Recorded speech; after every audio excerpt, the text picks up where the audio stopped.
pass command. As you see here, I represented the code line, or a group of consecutive code lines, by one statement called pass. The pass statement is a null operation in Python.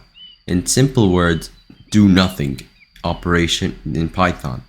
So, Python interpreter, when sees pass statement, it will do nothing with this code line and just bypass it to go to the next statement. To me, pass statement reminds me with water taste, which is nothing. So, if pass statement is to do nothing in Python operation, why do we use it?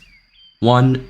It is used as a placeholder for your future code, which means pass statements is very useful in reserving spaces in your program, whereas you know that you will eventually add code in those spaces, but you just haven't written the code yet. 2.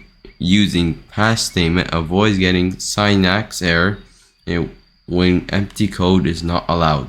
Although we will have an individual video explaining error types and how to deal with each kind, I would like to give you an overview about code syntax definition.